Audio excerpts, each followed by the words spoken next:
కూడా ఇది వాళ్ళు నిజమైనటువంటి ప్రేమ లేనే లేదు. Praise the lord.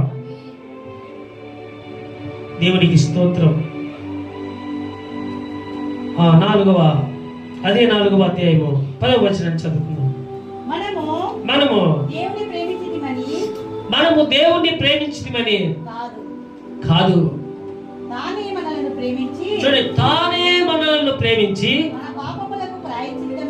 మన పాపములకు ప్రాయశ్చిత్తమై ఉండుటకు తన కుమారుణ్ణి హల్లెలూయా.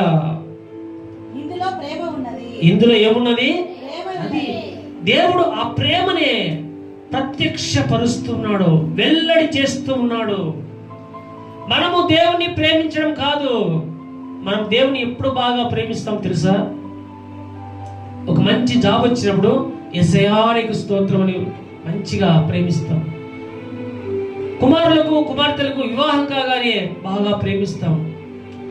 ఒక బిజినెస్ మంచిగా డెవలప్ అవుతూ ఉంటే ప్రేమిస్తాం. కానీ ఇవి ఏవి జరిగినప్పుడు అంట దేవుడు నా కోసం ఏం చేసినాడు అనేటువంటి మనుషులు ఈనాడు ఈ భూమి మీద లేరా? విశ్వాసిగా ఉన్న నీవు అలాంటి పరిస్థితుల్లో నీవు ఉన్నావేమో. దేవుడు నీ కోసం సమస్తాన్ని చేసినాడు. Praise the lord.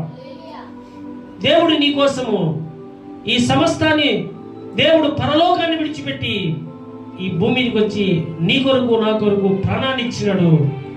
ఎందుకు ఇచ్చినాడో తెలుసా? మన ప్రాణమును ఈ భూమి మీద నిలబెట్టుటకు. హల్లెలూయా. దేవుడు మనకిచ్చిన గొప్ప గిఫ్ట్ అదే. తన ప్రాణాన్ని సైతం మన కోసం బలిగా అర్పించినాడు.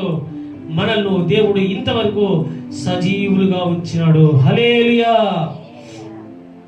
అందుకే దేవుడు నిన్ను నన్ను ఎంతగానో ప్రేమిస్తున్నాడు. Praise the lord. Thank you lord Jesus. స్తోత్రం. నన్నెంతగానో ప్రేమించేను, నన్నెంతగానో కరుణించేను, నన్నెంతగానో ప్రేమించేను, నన్నెంతగానో కరుణించేను నా యేసు.